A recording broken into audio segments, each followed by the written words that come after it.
Are you ready to get started? I'm pretty laid back on what I do here. I basically call it kitchen table politics. Like, if I could, I'd have you guys just come to my house and we just talk. So, um, hence why I just take this approach anyway. Perfect. So, I've already heard, I heard you speak when you were here in Spearfish. And I listened to your talk that you gave on May 28th. And so I kind of already know your background and everything. I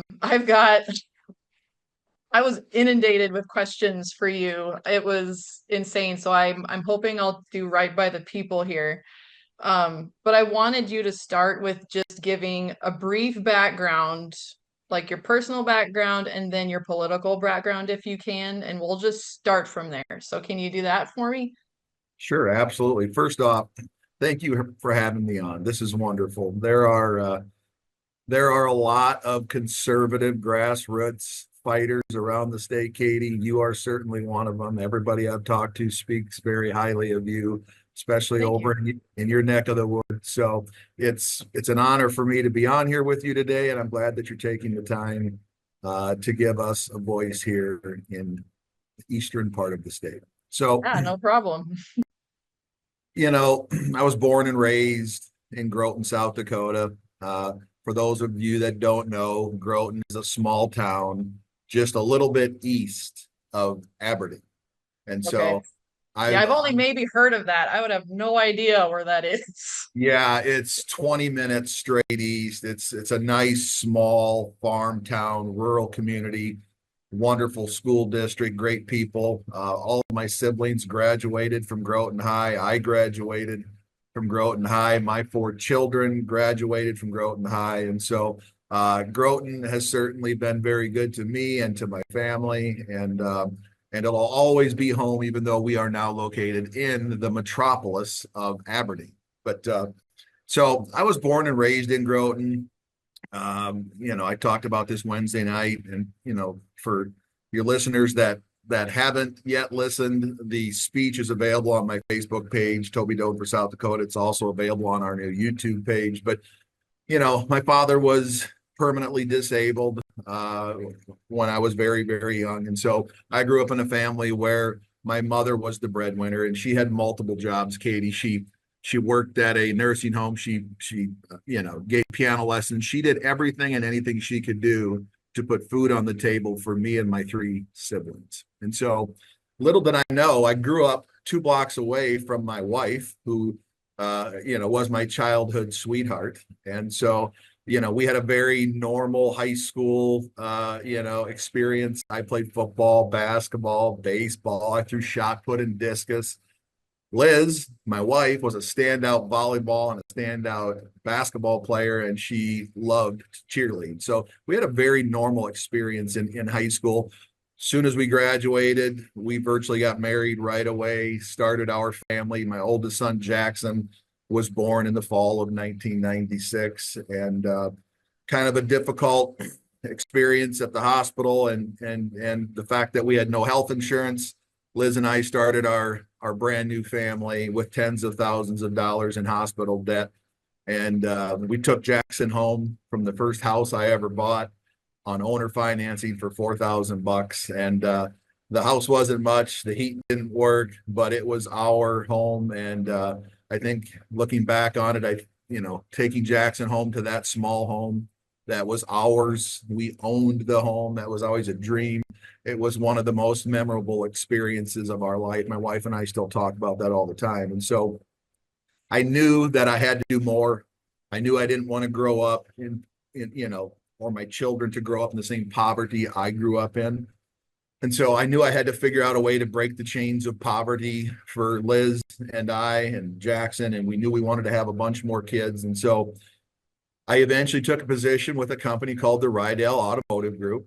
And I started at a very entry level position in that company. And I outworked every single person there for a long period of time. I worked my way up in that company, eventually got to the top of the auto industry in Aberdeen. While I was doing that, Liz and I had my oldest daughter, Josie, my youngest daughter, Jenny, my youngest son, Jonathan.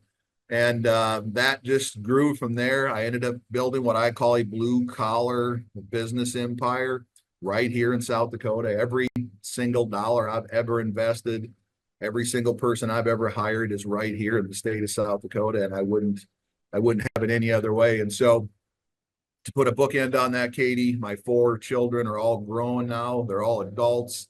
They're all very productive. They all have very, very excellent and awesome significant others. Two are married. One's about to get married. And my youngest son, Jonathan, is in a almost 6-year relationship with his high school sweetheart. And so things have come full circle in the Doeden Yeah. family. Yeah, no kidding. That's cool. All right, so then what about your political background? Have you been involved for a long time, or were you like me, where it's just the last few years you just woke up to stuff? I think our path to politics, Katie, is very similar from what I understand. I was the least political person that you've probably met until, the last couple of years or so. I Yeah. spent I spent nearly 30 years, raising my family, growing my companies, mentoring young leaders. I woke up, a couple of years ago, and for the first time in my entire life, I I was actually scared for my kids and my grandkids that they weren't going to have an opportunity to grow up in the same South Dakota that my wife and I grew up in just 2 or 3 short decades ago. And so I knew I needed to get involved. I didn't know what to do. I didn't know who to call. I didn't know anything, Katie. Yeah. I didn't know a single person in politics. I didn't have a relationship with anybody in politics. So I just started picking up the phone. I started searching people's names. I started calling community leaders and legislators all over the state. Eventually, I started traveling the state. I think this has been pretty well documented. I've spent a lot of the last 15 or 16 months traveling the state of South Dakota, all four corners, just meeting thousands and thousands of regular citizens like you and I, and trying to find out what the pulse of this state is and what is really troubling people the most. And it was a very eye-opening experience for me to find out that so many South Dakotans were struggling financially. So many South Dakotans were just sick and tired of career politicians running for office, raising more money, getting reelected, running for higher office, promising to fix this, that, and the other thing, and nothing ever gets fixed. And through that entire process, I just knew I had to assemble a team. That's why we started Dakota First Action, well before the primary session in 2024. I just thought that was the quickest way and the most effective way for me to help the conservative movement. Listen, there's been hundreds and hundreds, if not thousands of people all over the state fighting this battle for years, right? And so Yeah. they had gotten us to this point, and they just needed more people like me, maybe with some resources that they didn't have access to that could push this thing to maybe even another level. And so that's why I got so involved in the 2024 primaries. That's why we really wanted to focus on finding 8, 10, or 12 really conservative legislators that could kind of replace what I would call bad actors, right? And I think Yes. that's probably the nice way to refer to them. And Yeah. so, with the help of people like, John Hanson and Scott Odenbach, and, these are the kind of people we spent a lot of time, the people on my PAC team spent a lot of time Right. talking to these folks to make sure that we found the right districts to replace the right people. And so we got through the primary system. Then we started focusing on the 2026 primary.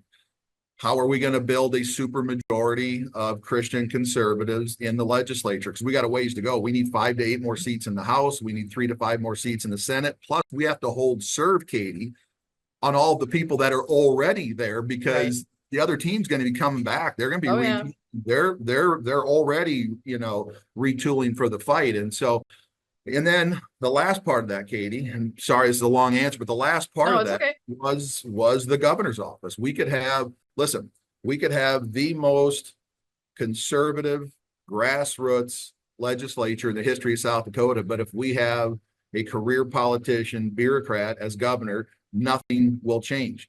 Likewise, if we have the greatest conservative governor of all time, but we don't have a great conservative legislature, nothing will get done. So I knew it was very important that we had both of those pieces.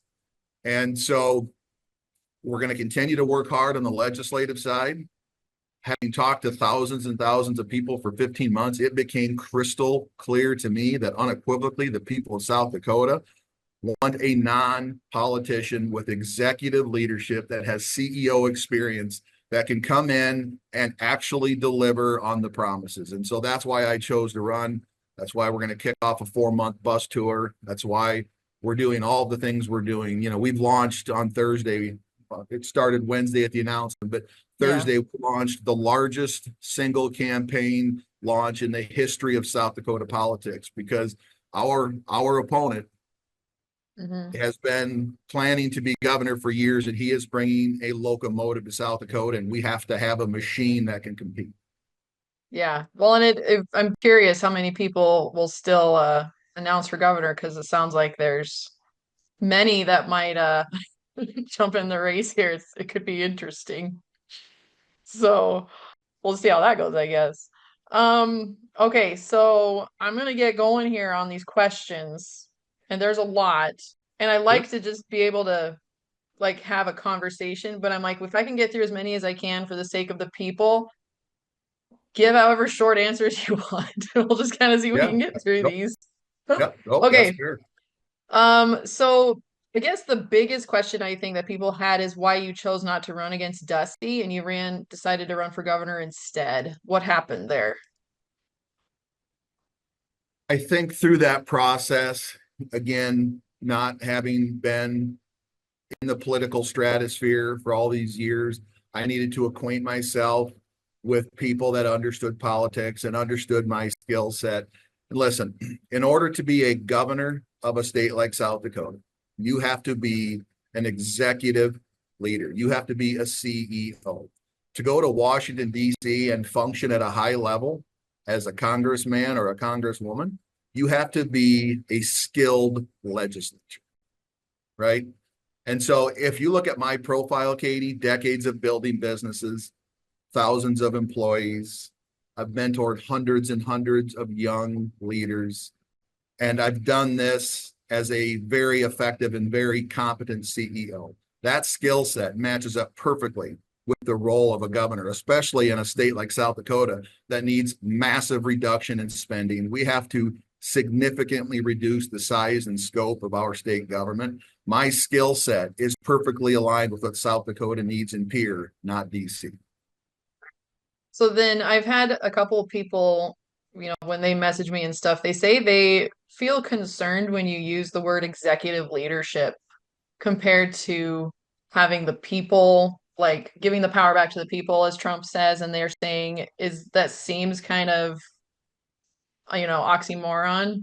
Can you give me your thoughts on that as an executive leadership? How is that going to give power back to the people? Listen, shrinking the state government, developing the Department of Doge, which I'll do on day one. We're gonna find all the waste, fraud, and abuse, send that money back to the taxpayers. We're gonna shrink the state government. We're going to eliminate property taxes. We're going to make sure local control is always the answer in South Dakota. We're going to protect, property rights. These are all examples of giving power back to the people. When I talk about we need a CEO, we have an $8 billion bloated government right now.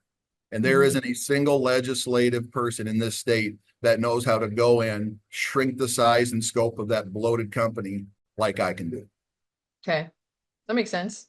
Another question was your prior political experience. Like we're used to seeing people run for governor who have the political experience for years and know the ins and outs of it, and you don't. So I'm curious on this too. Like they want to say, what makes you qualified to run for governor if you haven't been? How do you know what to do as governor? So do you want to expound on that? I wear that as a badge of honor. That is the number one reason why people are going to vote for me. People are sick and tired of being sick and tired. And politicians that you just described are going to come in, They're going to sweep dust from one side of the floor to the other, and they're going to tell the voters that they actually fixed something. CEOs show up every day to the office and they look to fix serious problems. They don't care about political popularity. They don't care because they don't owe the donor class. We need somebody there that can absolutely 100% not be bought, somebody that doesn't owe political favors, somebody that doesn't owe the donor class. And so we've seen a perfect example of this of Donald Trump in 2015. The people all over the country said the same thing in 2015, Katie. Donald True. Trump has never been in politics. Donald Trump can't run our country. Well, guess what? I think Donald Trump proved all of those naysayers wrong, and I'm going to do the same thing on June 2nd of 2026. All right, fair enough.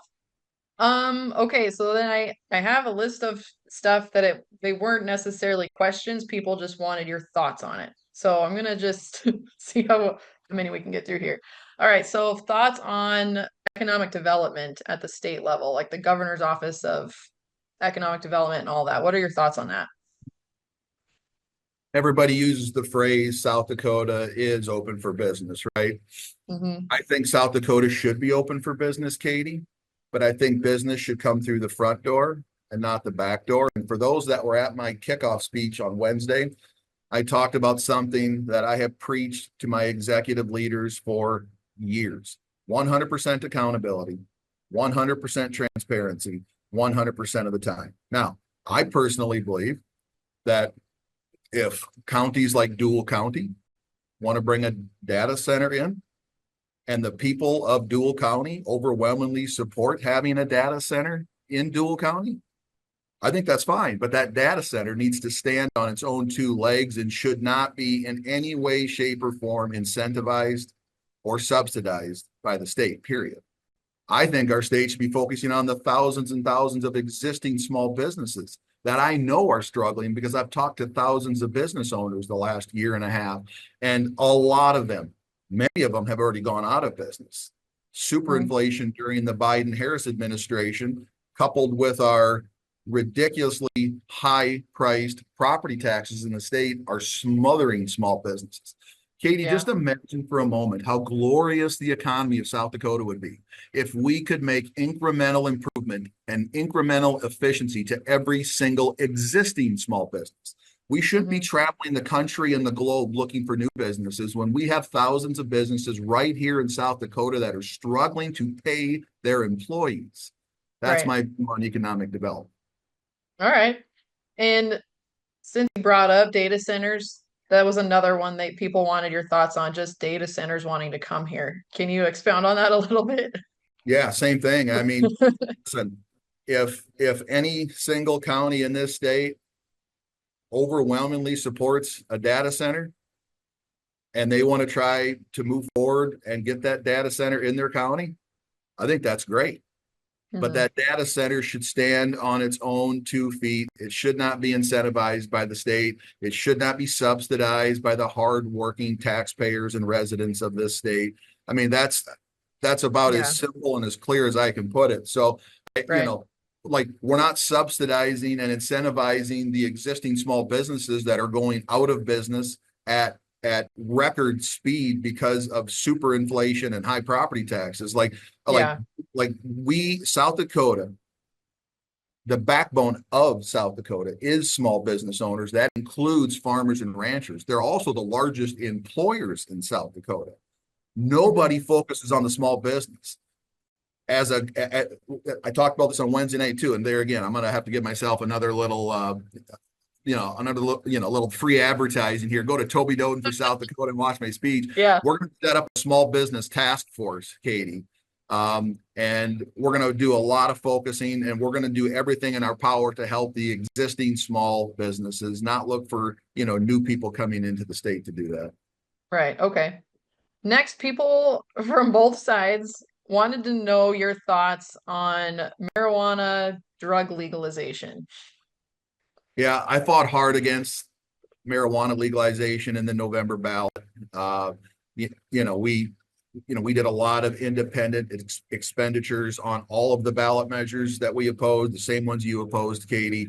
Marijuana was certainly one of those. I am 100% against the legalization of marijuana. I've been to places My wife and I used to travel to Denver pretty regularly just for quick weekends. Loved downtown Denver. Hmm. Downtown Denver has been completely decimated by legalized marijuana. Anybody that's been there will tell you that. It is disgusting what has happened to downtown Denver. That can never, ever happen in South Dakota, period. Yeah. What are your thoughts then, just as a another thing on that whole thing? A while ago, I saw Trump put a truth out about legalizing marijuana, but making sure the laws were right, all of that. Um, would you support maybe the way that he wanted to go about that if that ever happens, or what do you think about that? I'm laser focused on South Dakota, Katie. I can't control anything outside of the four walls of our state. I Yeah, I talk a lot about building a legal wall around the state of South Dakota so our God-given constitutional rights can't be trampled on again like they were during the COVID era. And so yeah, we can't control the federal government, Katie. Fact of the matter is we really can't control anything outside of our state. The only thing we yeah. can control is protecting the way of life in South Dakota. I mentioned it right at the beginning of this interview. I was Hmm. scared to death that the South Dakota I have grown up in, loved, that's been so good to me. Quite frankly, it's why my wife and my family and I are willing to risk everything that we have to fight for the future of South Dakota because everything we have, we owe to the great state of South Dakota. And so I'm a very forward-looking person. Despite what some people might say, anybody that's met me knows I'm a very positive person. I don't allow people in my organization to talk about what happened yesterday because it doesn't matter. You should learn from your mistakes, but you shouldn't dwell on them. You should always be looking forward, right? And so Yeah. the only thing I can see in my future and your future, Katie, and the other 935 or 940,000 residents of South Dakota is what we need to do today and then tomorrow, and then the next day to fix the serious problems our state has. All right.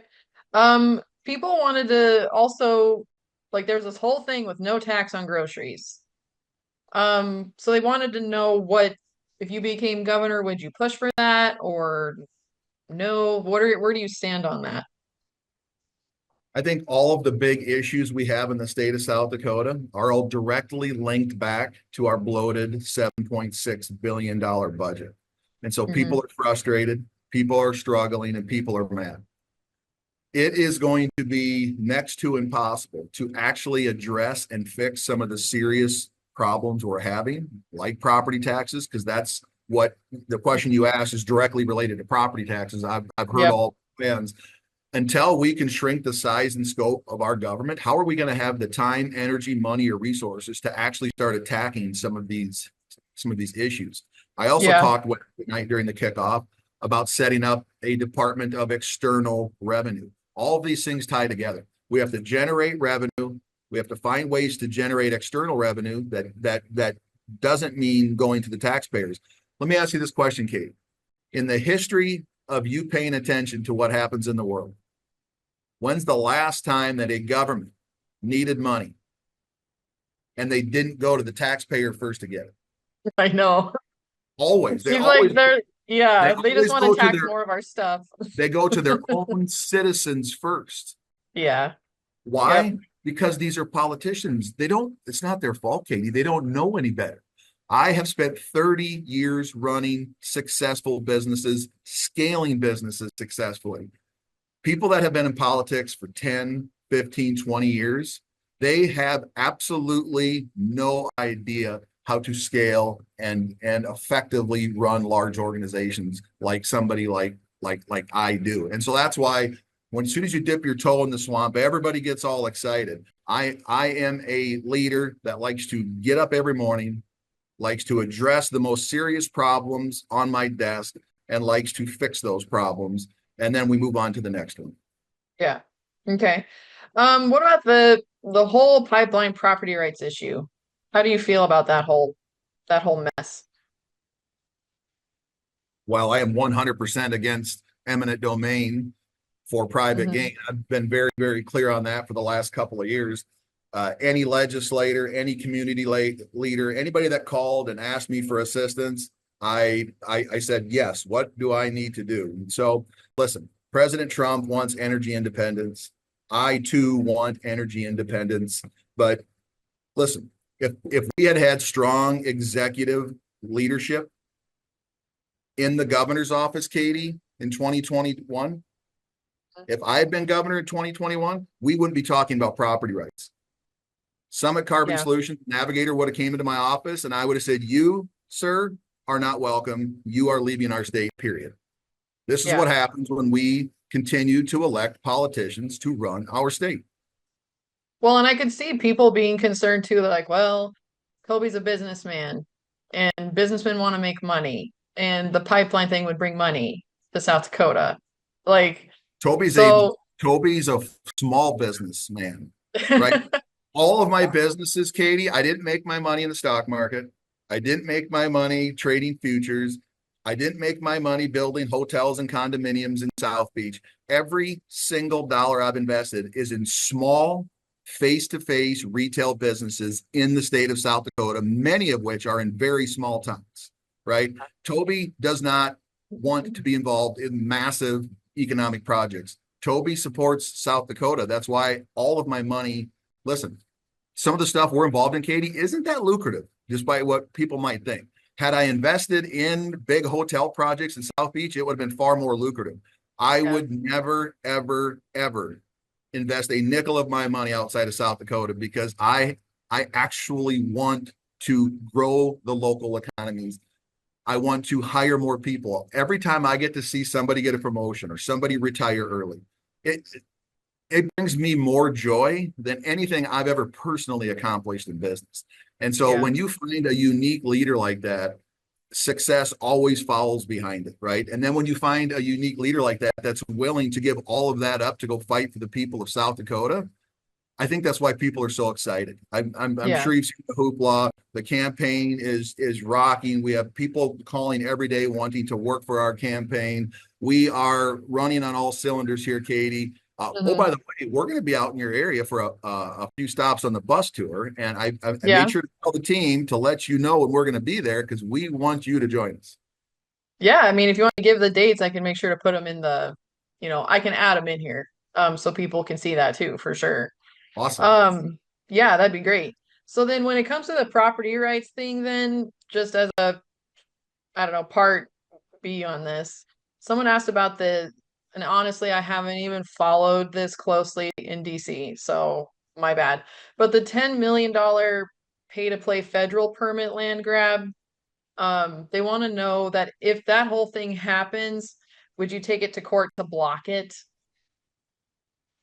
Again, I don't know any specifics about any of this $10 million deal. What I can Yeah, tell you is if there was a number higher than 100%, that's where I am against the domain. Listen, I'm not yeah, opposed to pipelines. If pipelines want to come in and they want to go negotiate in good faith with landowners and landowners see the value in it, that's up to yeah, them. But in no way, shape, or form should the government be weaponized to partner with multi-billion-dollar private equity firms like Summit Carbon Solutions to steal third, fourth, and fifth generation farmland. right. It was utterly ridiculous in 2021. It's shocking that it even got as far as it did, and it's even more shocking that we're still having to fight this thing. But Yeah, guess what? If it's not the pipeline, if it's not carbon sequestration, Katie, this isn't going away. This it's there. It's right. every there's the globalists are going to be coming to South Dakota only until the end of time to continue to take what we love and we hold near and dear. Right Hmm. now, it just happens to be the carbon pipeline, but there's going to be another thing and another Yeah. thing. That's why it's important that we all unify together. We get the super majority in the legislature. We get a grassroots conservative, bold leader in as governor, and we start to build this legal wall around our state to protect the next generation. Um, well, and then on that too, I'll skip down here and I'll get back to these other questions quick. But when it comes to like the upholding the Constitution, um, I mean, this kind of goes back to the pipeline thing, but it goes into other stuff too. But the 10th Amendment, where um, like DC will try to usurp power that's intended for the state and instead want to grant that to the feds. And I've noticed there's been times where Trump is actually trying to uphold the Constitution by giving power back to the states. Um, if you found yourself in a situation like that as governor, what would you do if DC was trying to take power from South Dakota? I think we're circling the same question over and over with a Right. little different language. Build a massive legal wall around the state of South Dakota. So no matter who the next president is, no matter Yeah. who the governor is 10 years from now, it would take them decades to unwind what we're going to do. It fixes all of those problems. Again, South Dakota and the folks wanting to know the answer to those questions, we should be focused on what South Dakota needs to do tomorrow. We have kids dying every week from fentanyl, right? Like, I have no interest in trying to figure out what the administration in Washington, D.C. is doing. I have 100% vested interest in fixing South Dakota's problems, period. So what would that legal wall look like? I mean, I know right now it's far off, but what would that legal wall look like as governor to protect South Dakota? What would you do? As a very effective delegator and a very effective CEO, Katie, you bring in the smartest and best and most capable people whenever you have a big issue. And you sit down and you brainstorm and you start coming up with ways to effectively move forward. I had a very nice discussion. I spent the day yesterday in Rapid City. We had about 14, 15 hours of just back-to-back meetings. And somebody asked me a very similar question yesterday. And I said to them, if a politician tells you they have every answer to every problem every time you ask them, that is a sure sign that you are being lied to, because CEOs and executive leaders don't talk like that. What they say is, here's where we need to get to. I'm going to bring in the biggest and the best. I'm going to build a bold vision of where we need to be and what we need to accomplish. And we're going to bring in the right people to get us to that point. Hmm. That's literally the definition of a CEO. And so you could apply that to any of the big issues we have. But to put a bookend on that question, it's to prevent what happened in 2020 and 2021 and 2022 during COVID. Like Yeah. we need to be less dependent on the federal government, not more dependent. You can go to the state website and you can Hmm. check all the spending numbers. We've almost Yeah. doubled our state budget. That includes the federal money. We are more dependent on the federal government today than we have ever been. And that scares me terribly. Yeah. I hear you. I saw the good news out about the whole prison debacle today that they chose to move on from what was it? Was it in Lincoln County? But people wanted to know what your thoughts are on that and the billion-dollar prison and just everything going on there. Yeah. The prison to me felt like one of those backdoor deals, right, Katie? Yeah. Yep. And Me too. so, while they're cutting Attorney General Marty Jackley's budget, we have nefarious drug dealers all over the state of South Dakota trying to poison our kids and our grandkids with fentanyl and other just horrible, horrific drugs.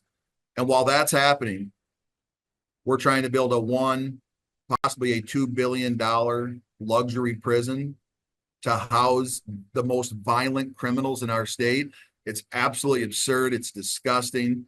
And I am very, very happy that we have strong fighters like Kevin Jensen who have been fighting that right from the beginning. He's not the only one, but I had Kevin on my podcast.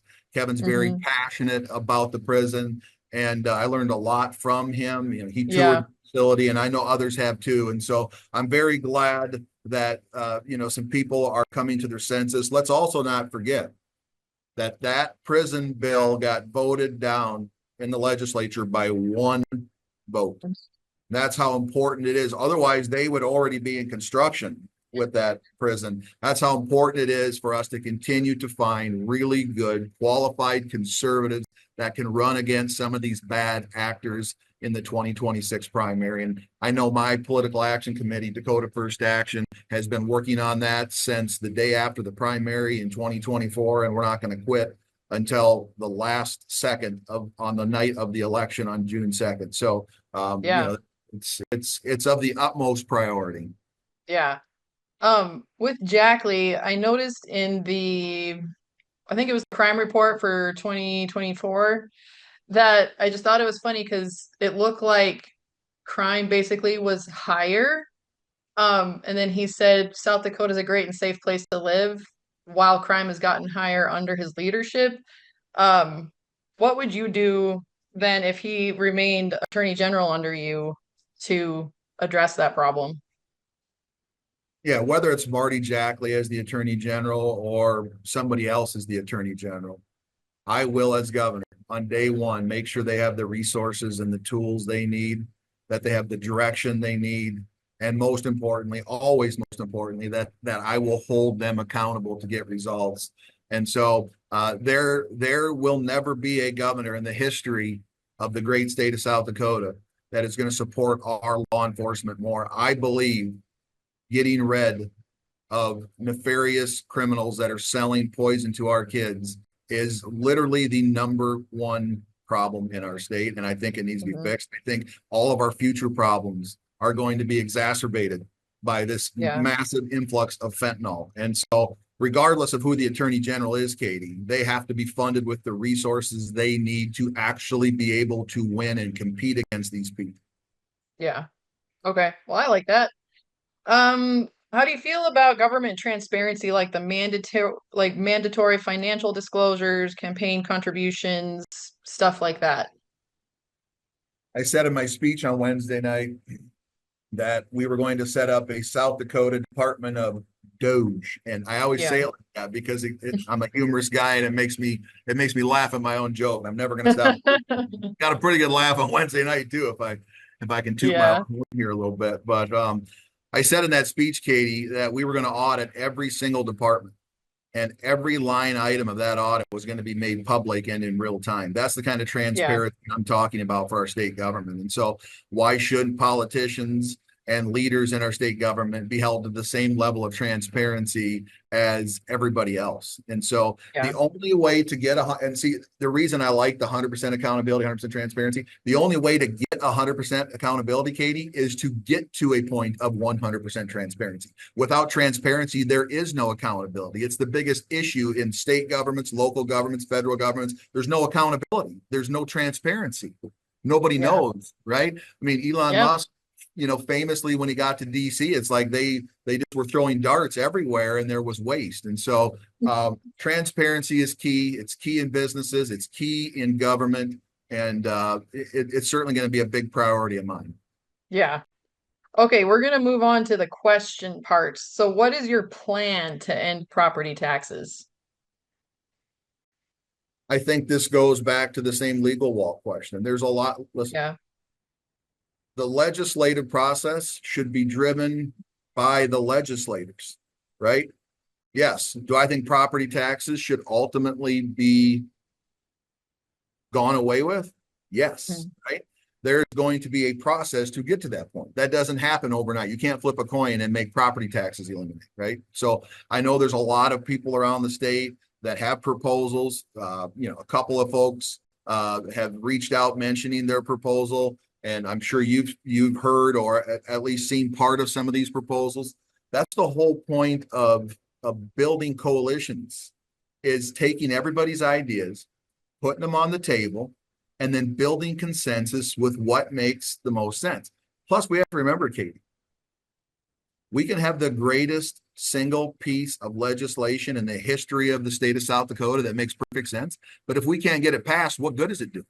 We're just Yeah. wasting time. So if we can't build consensus, we can't get bills passed, right? And that's why we have to bring in a lot of people with different views and get their perspective on issues like property taxes, build a consensus, put a plan forward that makes sense, that actually delivers relief for South Dakota taxpayers, and then we sell that to the people. We sell it to the rest of the legislators, and we move forward. And that's how you actually bring about solutions to big problems.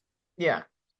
Um, at the when you came and spoke a couple of months ago, you said there that you believe that the 2020 election was stolen and all of that. So then people wanted to know if that's what you believe, then what election reforms do you support for South Dakota? For as long as I can remember, listen. Election day should be, in my opinion, should be a national or should be a national holiday, right? Yeah. Unfortunately, Toby Doeden can't just wave a magic wand to make that happen. But I believe that voters should be given every opportunity to get to the actual polling place on election day. So I would love to see it be a holiday. I think all voting should be in person with a couple rare exceptions, including the military, of course. I think they should be on paper ballots, and I think they should be hand counted at South Dakota. That's what I believe. We're a small rural state. People here love to work. There would be no shortage of volunteers on either side of the aisle. I know that for a fact. There Hmm. is, I mean, Florida has become super efficient at getting their vote results in quickly, right? South Yeah. Dakota, we were waiting till 5, 6 in the morning on some Senate and some, House races. So Yeah. yes, I would love to see our systems simplified, Katie. Yeah, definitely. On the back of that, I got another question, and I'll admit I was kind of confused on it, but I'm just going to ask it and you can answer it how you want. Um, so I'm pretty sure this is coming from another election person, but should private mailbox locations be required to accept legal service paperwork on behalf of clients? What are your thoughts on that? Yeah, I don't have an answer for you on that one, Katie. I'm sorry. That I Yeah, mean, I'm just kind of like maybe I'm just too blonde right now. I can always come back on that one if they can expound on that, but I'm like, I'll throw that out there, see what you yeah, think. I Um, we need some context because yeah, I've found over the years if you answer a question without the proper context, then people can spin it a million different directions. that's So, true. Well, I I mean, would it could be request a if little it's more coming, information. yeah, if it's coming from like the election type side of things. I know that the private mailboxes were, I think, the election people are saying they're being used in kind of sketchy ways to probably help rig elections in certain areas. So I think it's probably pertaining to that. Like, would you do you support that kind of thing, or would you rather just like get rid of any kind of election interference through those things? Again, as a very positive, forward-thinking person, I think it's important that people have some context here. Yeah. Do I believe there was some significant shady things that happened in the 2020 election? Absolutely. In fact, there is irrefutable things out there that you can find that Yeah. there were some strange things happening. Okay, Yeah. largely I think our Lord works in mysterious ways, and Donald Trump becoming president in 2024 ended up working out far better for us because it really exposed the globalist agenda in the years that Biden and Harris were there. And I think if we hadn't had that clarity where people Yeah. could see how nefarious these people actually are, I don't know that Mr. Trump would be able to be as effective as he is today.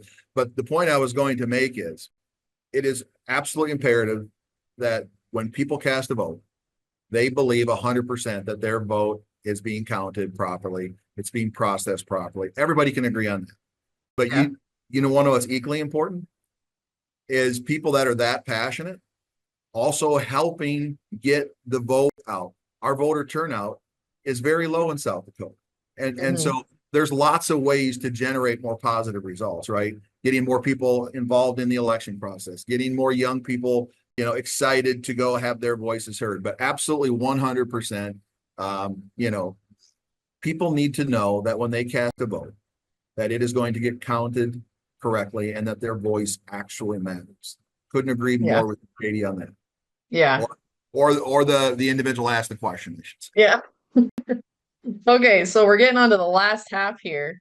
So then there was this question about the PPP loans during the whole COVID thing, and people were telling me you took how much money, but I got like various amounts. So I just wanted these lists of questions. I'm like, let me hear your side of the story here, okay?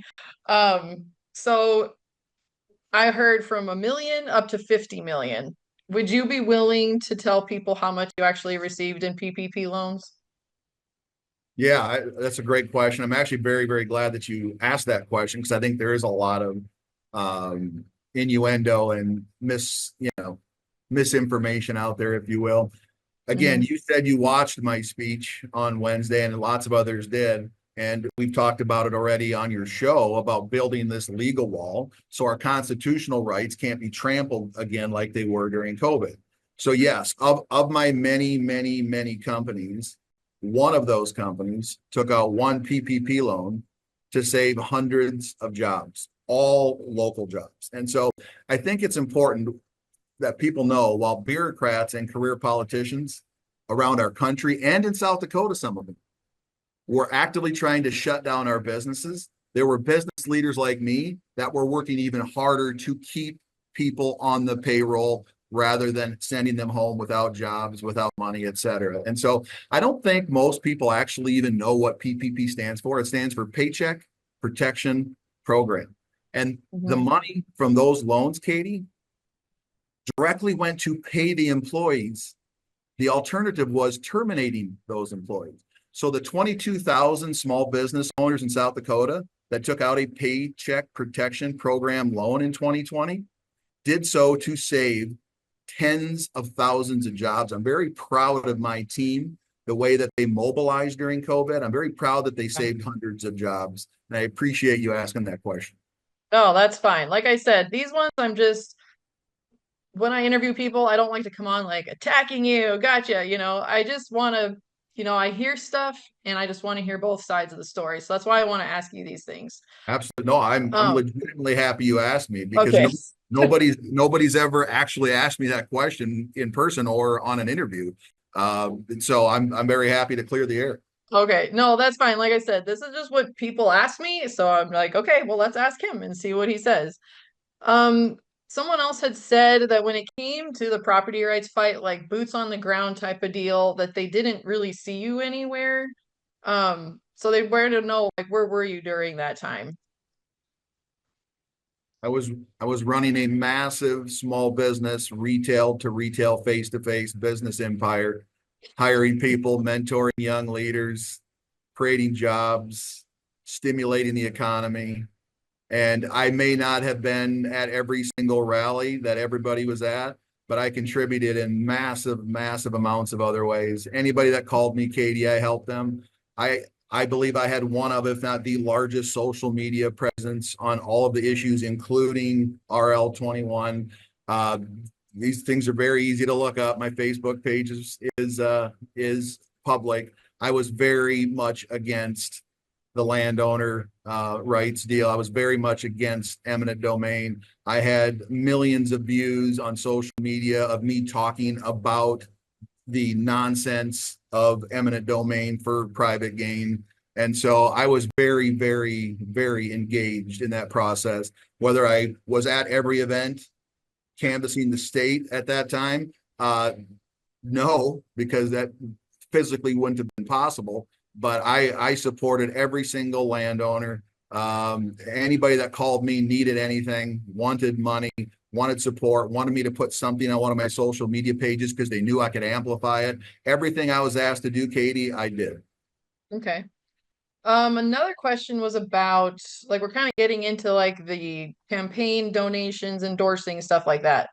So Sure. someone had asked why you donated to a Minnehaha County Commission candidate, but they said that there wasn't anything to the No on H campaigns, like somewhere like supposedly you promised them some donation money for No on H, but then it didn't happen. What's your side of the story on this? Again, as a very positive, forward thinking person, I'm not going to look back and comment on innuendos and fantasies that some people may or may not have. Uh, I very aggressively attacked No on H. My Mhm. pack and myself personally spent a lot of resources, time, and energy fighting H. And again, this is very easy to verify. You can just go on the internet and look it up. You can go to the Facebook Yeah. page and look it up. We aggressively we use what's called independent expenditures, Kate, because we have a massive team and we have a very effective operation to get the messaging out, right? We feel Okay. like we are as good at getting messaging out as anybody. And I think, Katie, you would probably agree with that. We're very effective at advertising and marketing and Yeah. getting our message out. So when Yeah, people definitely. come to me and say, Toby, give me money, I want to go fight against Amendment H. I said, I'm really happy that you're fighting Amendment H. I am. We're going to fight it too, but we're going to do it through independent expenditures through my own political action committee. And that's exactly what we did. Listen, there was a lot of people. Ezra Hayes worked his butt off for Amendment H, right? But I know, Katie, I was here. I saw the people on my team. I saw the Dakota First Action team. We did a ton of stuff. We did, I mean, just immeasurable amounts of things. But Mm, because we didn't write checks to people for them to go do what we knew we could do better, I don't have an answer for that. okay. And then when it comes to your endorsement, so first of all, they wanted to know what's your criteria for endorsing candidates? Strong, bold, conservative. Okay. And then they want to know if promises were made to these candidates in return for your endorsement. What endorsement are you referring to? Just I think it's just like through, I'm assuming through Dakota First Action. So whenever people see that there's this endorsement for this candidate of whatever, were any promises made like I'll endorse you if you endorse me type of deal, or is it just, hey, you fit what we like, so we're just gonna endorse you? I want to be very clear what you're asking. Are you asking me if the people that my pack, that my team supported in the 2024 primary were told that they would have to support a gubernatorial race that I didn't know I was going to be in? Is that the question? I'm assuming so. Okay, well, clearly that's ludicrous. And so what the conservative movement should be focusing on, Katie, and what the folks that sent some of these questions in should be focusing on is being more like me, forward thinking, positive. I am a unifier. I build and unite teams, and then I help those teams win. I will tell you what you haven't heard from the Doeden for South Dakota team, Katie. And I can tell you what you haven't heard from Toby Doeden is a single negative word about another conservative in this state that I respect. Not a single one. I am the unifier. Yeah. Um, then another one was when it comes to the endorsing side of things, like I really like how you do go and you endorse all these like through 24. I thought that was great. Um, and someone was asking, it looked like you endorse some people, but then not others when they're legitimate conservatives. Um, I don't know. What's your side on this? I think some was like, I think Tessa Schwann's was one I can think of, but I can't think of others. They didn't give me a list of candidates, but can I get your side on that? Sure. I mean, quite frankly, limited resources. Like I completely self-funded Dakota First Action, Yeah. right? Like fundraising in South Dakota is not a lucrative endeavor, Katie. Okay. Ask Yeah. anybody that's run for office. Okay. So I personally funded Dakota First Action and jointly with leadership, with existing grassroots conservative legislators, my team sat down with their team and they worked together to pinpoint which races we should use our limited funds to back. hmm Does that make sense? So, Yep. listen, I wished I had $5 million in 2024 that I could have pumped into these races. I would have played in every single race, every corner of the state, right? Yeah. But I do run successful businesses, but I can only put so much money in at a time, right? And so I wish I could have helped every single one of them. But again, my team, communicated with the existing grassroots leadership legislative team, and together they came up with the races for Dakota First Action to go after because we knew we needed to get X amount of seats, X amount of Yeah. bad actors replaced in order to be able to elect all new conservative leadership. And largely we were able to do that. Yeah. Yeah, definitely. Okay, there was this rumor going around then that you tried to bully and intimidate a state senator into supporting you over Hanson. What's your side on this? I again, do you have more context? Because that That's what sounds I got. that sounds just that sounds completely and utterly made up. So Okay. It was stuff I was hearing, and I'm like, I'm gonna ask you directly. sounds So, like a hypothetical. If they have more context, if they want to actually name names, I would be happy to respond.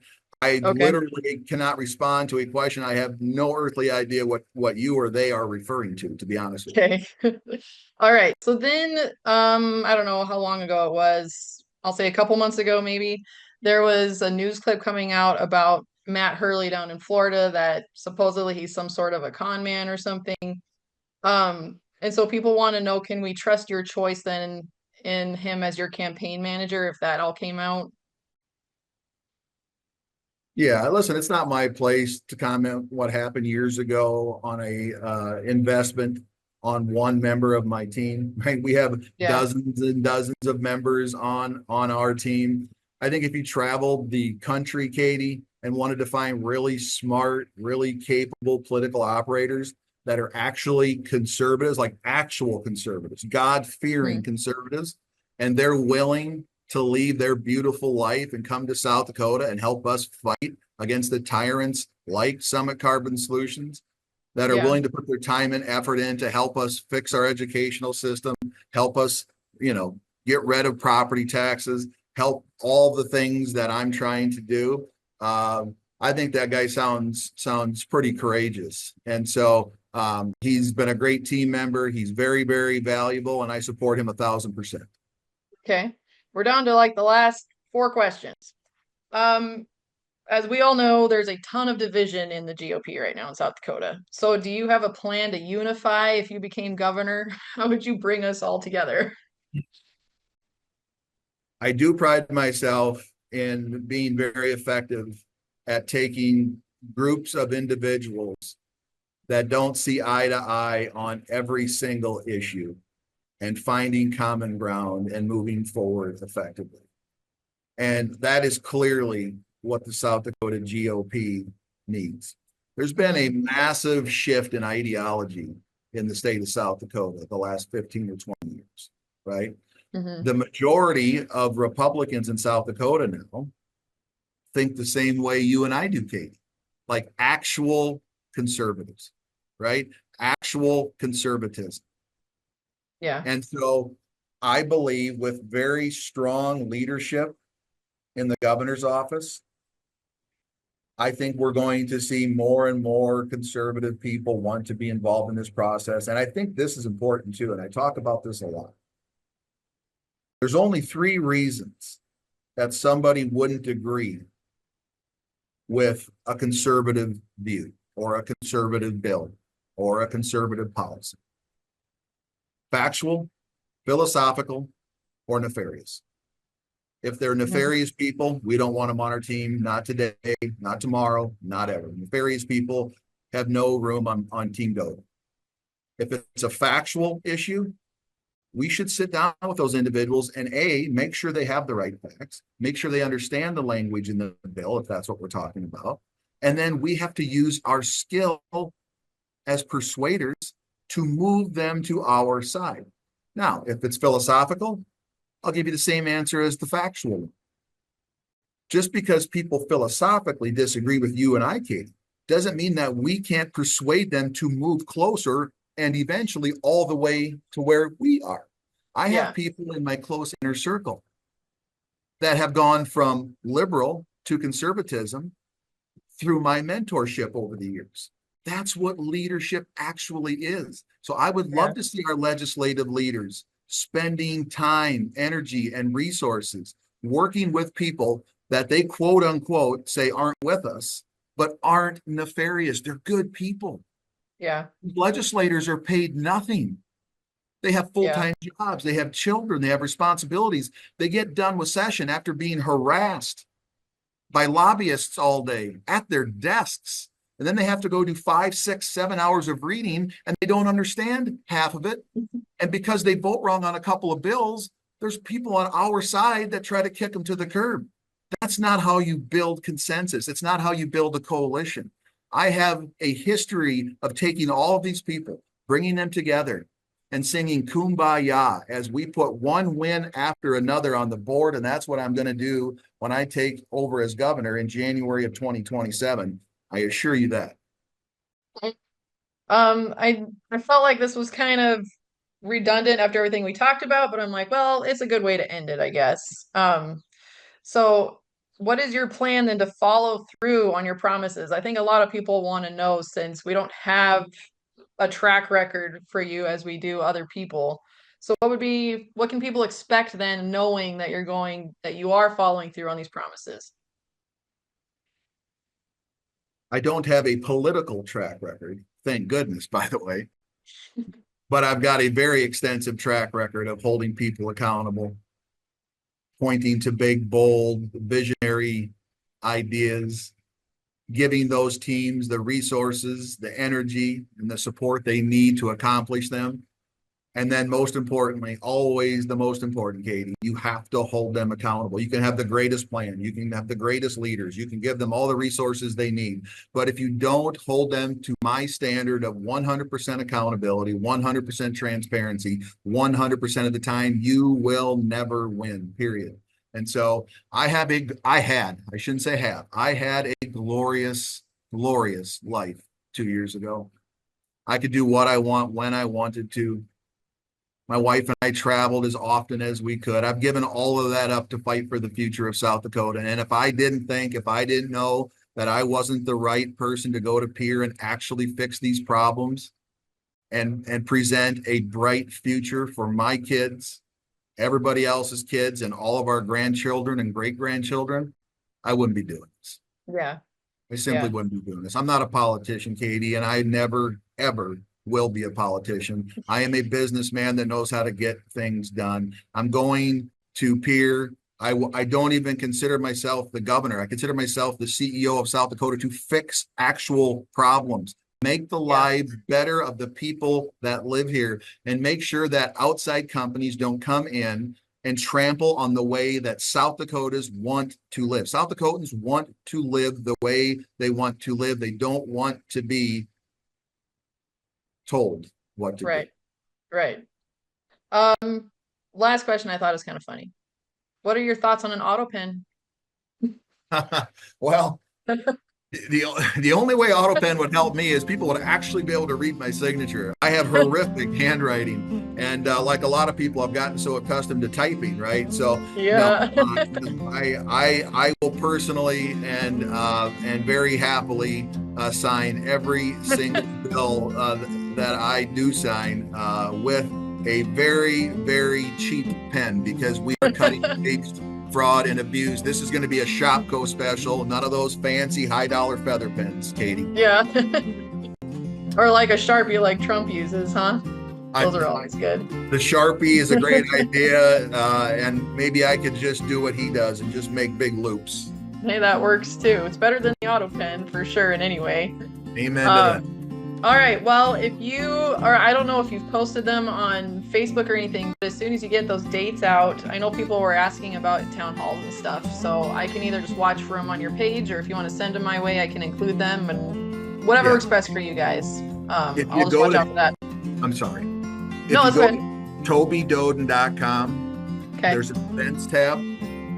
And I think there's 15 or 18 that are already scheduled. And so, and then as we're scheduling the ones after that, they just keep getting updated. What's wonderful about the website is not only can you click and see the date that the event's going to happen, you can see the city it's going to be in, you can see the time, the location, and you can RSVP right there. Just a couple quick clicks. So it's an amazing system.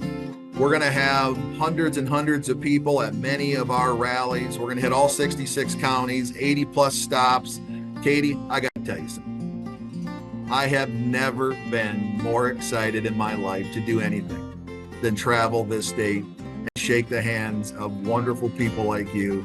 I want to thank you again for having me on. This is amazing. I am glad that you're fighting. I wish we had 100 Katies fighting and doing what you're doing, because I think it is valuable. I think people do deserve to be drilled with questions. And as somebody who champions transparency, I appreciated every single question that you asked me today, and I appreciate it.